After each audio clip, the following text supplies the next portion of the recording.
everyone, my name is Jaybird and welcome back to Everlasting Summer. Can you actually go turn off my fan? Sorry.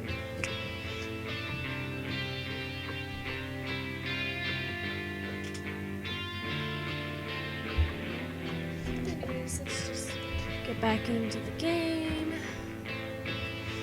I'm a little low energy because just got kind of back from Portland. We're there since 3. So, distressed, I shuffled off to Olga Dmitrievna's cabin. The camp leader stood at the doorstep and looked like she was waiting for me. Why are you so gloomy? Did something happen? No, nothing. Just came to pack my things. Oh, come on, let it out. You might feel better. Well, how do you think I can prove that I'm telling the truth to somebody who doesn't believe me? Are you absolutely sure that you're telling the truth? Absolutely. Then perhaps they might just need time to consider. Except there's no time left. Then I don't know. She shrugged her shoulders in dismay. Ew, the dog hair in my mouth. Well, it's something at least. I tossed my winter clothing into a bag and headed to the bus stop. If a couple of days ago I'd seen the Icarus standing at the gate of the camp and waiting for prisoners, pioneers, I would have been the happiest person in this reality. But right now I wasn't in the mood to rejoice. There was still plenty of time left until the bus departure time. I sat down on the curb. That's a really weird way to spell curb, and buried my head in hands. Why so sad? A familiar voice pulled me out of my thoughts. Just had a fight with Slavia? You could say that. And what's the reason? She doesn't believe that I'm an alien from the future. I smiled ironically. I wouldn't believe it either, said Lena seriously. If I were in your shoes, neither would I. It's not a big deal. You'll make up from a quarrel. Yeah, but there's not much time left to. Left to what? To make the right choice.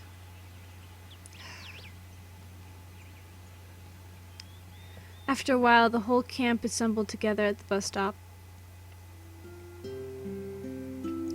Everyone's here? Began Olga Dmitrievna.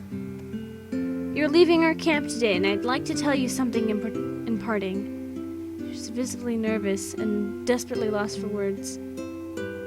I hope that you'll remember the time you've spent here for a lifetime, and that you'll retain only pleasant memories about Sovyonok. I also hope that you became at least a little bit better, managed to learn something, and found new friends. Just come back next year. The camp leader turned away. It seemed she was trying to hold back her tears.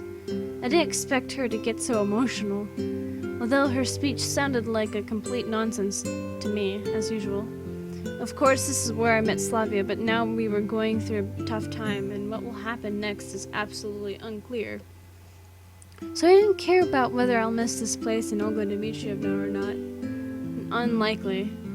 When the pioneers started to get on the bus, I pushed through the crowd to Slavia. Let's sit together. Okay, she said quietly. I even thought that I saw the shadow of a smile on her face. The bus flew across the expanses of my new world. Outside, fields followed forests, and then calm rivers and highlands. I felt as familiar with all this as if it was my own homeland. Anyway, the surroundings were the least of my concerns now. I was trying hard to find the right words to start a conversation. We'd just been sitting there, probably for a couple of hours, but all attempts to strike up a conversation had ended with one-word answers. Forget about what I said before. I don't want to make excuses or say that it's not true. It's just now, the most important thing to me is you. I understand. She looked at me carefully. even if I sometimes act a little wrong way and talk nonsense. Regardless, the main thing for me now is to be with you, and it always will be. I understand that I acted too recklessly and planned stupid ventures, but we can try to make everything right, together, you and me. Slavia was still gazing at me. She's kind of glaring at me.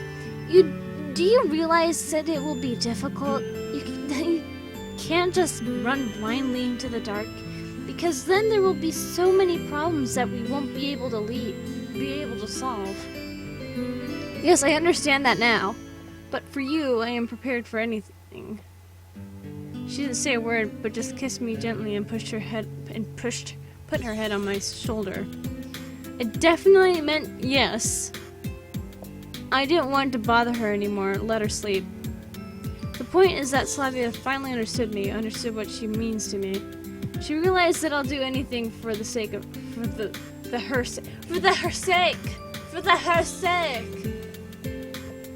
I am fed up with this world.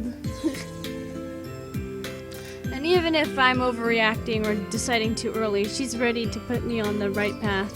The path that we'll walk together. Da-da-da. Well, that was really easy. Night started to claim its rights and the bus settled down to sleep. At first I tried to fight it, but is there any use in enduring and wasting my efforts when the future had finally become crystal clear for me? My eyes shut just for a moment.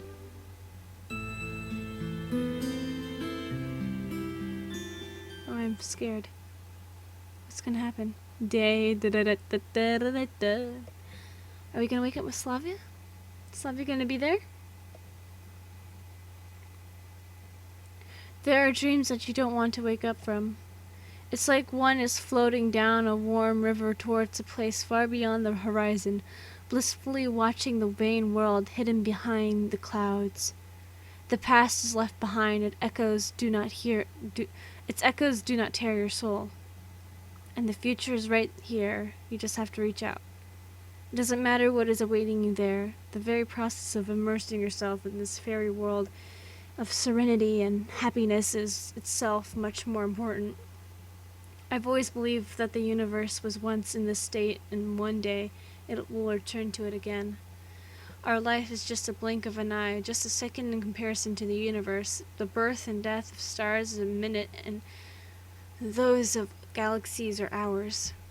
But even all of that, all put together, will not even be a day.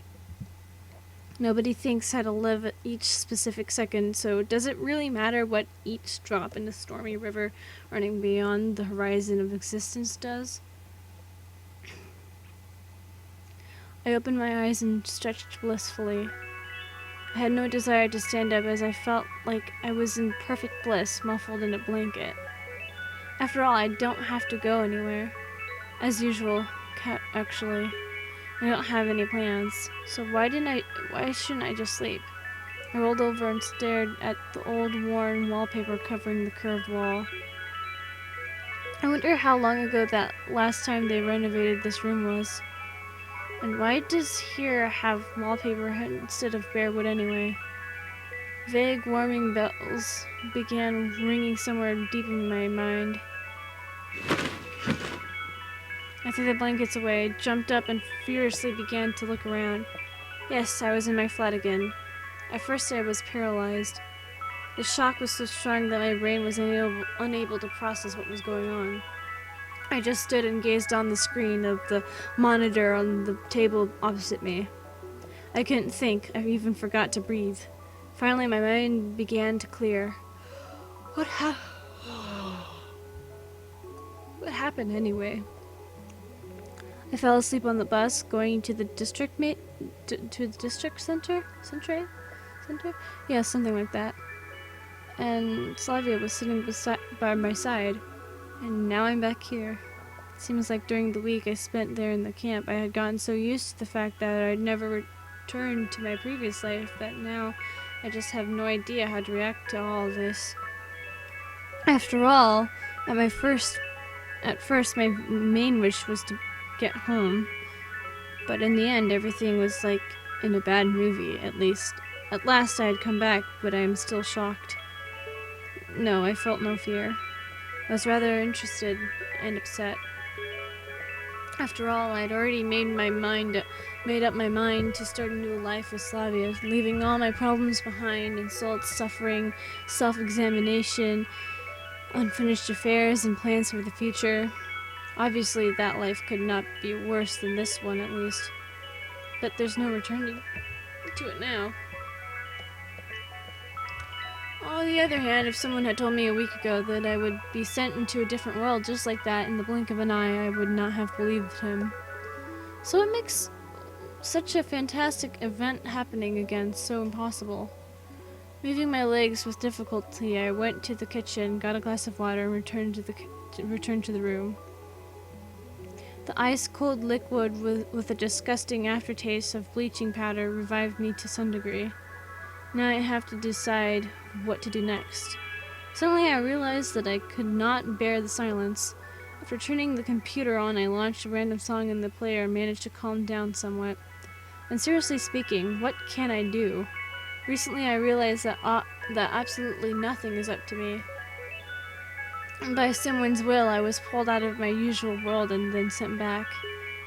No answers were found during the week in the camp. What's the point in speculating now? I must forget everything that happened. Like a bad dream. Maybe those were just hallucinations. I don't really care now. The only thing that prevented me from completely forgetting this short period of my life was Slavia. I recalled her smile and all the time we spent together. From the meeting on the very first day to the night in the forest and our departure from the camp. My heart fiercely jumped inside my chest, spreading an oppressive pain all throughout my body. I liked her at first sight. So gentle, caring, understanding. Just like that anime heroine. What was her name?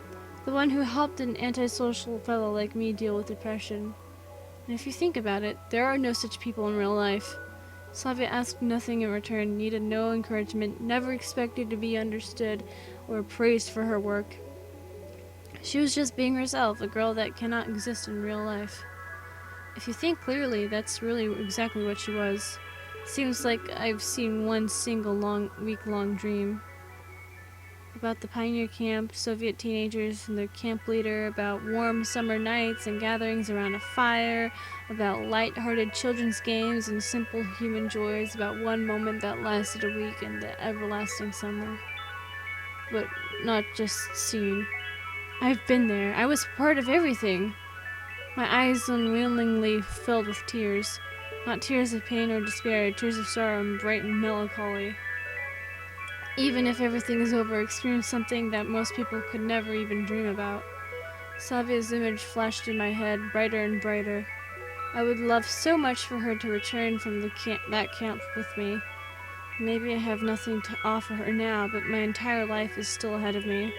I guess I learned a lot of useful lessons from these events. I couldn't help thinking that it all seems too perfect, like it was written according to some simple plan. A loser hero, a fantastic incident, and a wonderful transformation. I guess it's not impossible. I guess it's not possible, not in this life. Will I become the person I was before only a day or a week later? Well, it's the most realistic course of events. One thing's for sure, I'll never be able to go back. Sadness. What?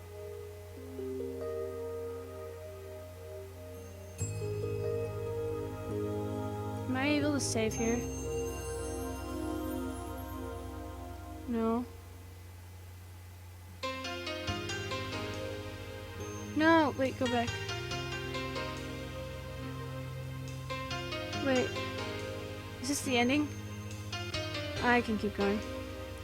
About a month has passed since I returned from Sovianok, or to say it more correctly, since I woke up. I returned to my usual life as a loner, surfing the internet for days, going outside only to shop. As expected, it began to suit me again. Well, obviously, moments of melancholy and depression occurred. A person like me just can't do without them, but they lasted no longer than usual. Except those times when sleeping, I returned to that summer, that mysterious camp. But after awakening, I tried to banish these thoughts as soon as possible, but after all, what's the point in dreaming of becoming a wizard? Even if miracles happen, and I was proof that they do, they happen completely independent of us. The word sweet doesn't give you a sweet taste regardless of how often you pronounce it. But nevertheless, something has changed in my existence. Formerly, I didn't think ahead, didn't really care how long I would live, whether 1 week or 40 years, but now I looked forward to it with optimism. Not like I tried to change anything or to become a different person, but the world now seemed more understandable. Not simple, not friendly, no, not friendly at all, but just understandable. Before I just couldn't cope with some events or facts, though I kind of realized that they were there for a reason.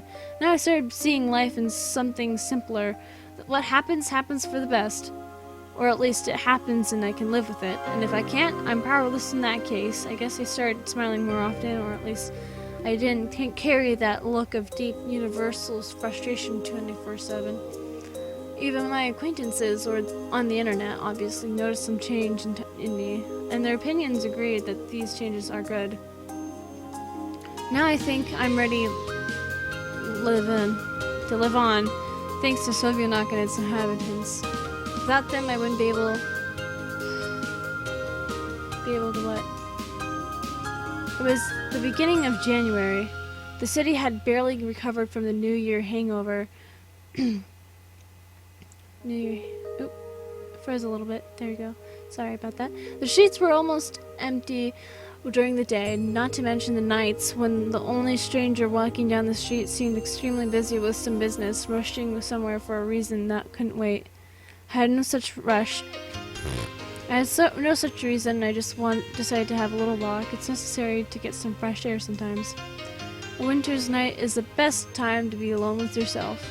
I always thought that true solitude can be felt in a crowd rather than in a burning hot desert, boundless plain, or on top of a mountain covered with snow. In the stream of people, words, thoughts, and aspirations, everyone had their own aim and direction, and I was the only one strolling among them, deserving no attention from others. Maybe they're like vectors, moving in different directions. They never meet at Cartesian coordinates. It's not the same thing here. These people are walking, running in one direction, and I'm dragging along in the other. But did I feel lonely? Before, yes, but now, highly unlikely. In the bright, blinding lights of the city, the noise of cars and the swirling crowds, I enjoyed a heavenly symphony of silence. But now the situation is slightly different. There's just me in the street, so I am alone not only within my own self, but within the whole world. Being a sand grain in the desert is not the same thing as being a water drop in an ocean. In the crowd, nobody noticed me. Nobody paid any attention, but now everyone who peeks out the window or sees me while driving past will think, why can't he just stay home? Maybe he has some urgent matter, suppose he's mad, or is he just drunk? I never liked standing out from the crowd when it was not appropriate, so opposing society was never an option for me. But now it was different. As if I tried to tell everybody, look, I can be happy too. You need your TV and your hot chocolate, but I just need the snow, the night, a dark room, and a dull monitor screen. Look, I'm not any worse off than you. I felt sadness in my heart, but it was a serene sadness. Do I really need the things that they have and I do not? Is it still frozen? Okay, no it's not. Maybe I have something much more valuable?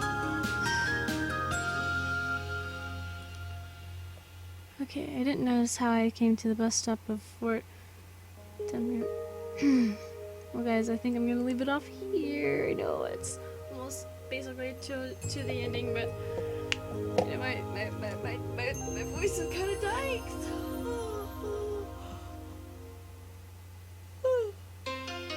I'm excited if you guys enjoyed this episode of Everlasting Summer, would like to see more of this game, leave a like down below, leave a comment down below, share it with your friends, subscribe if you haven't, ring that notification bell, and remember, die safely.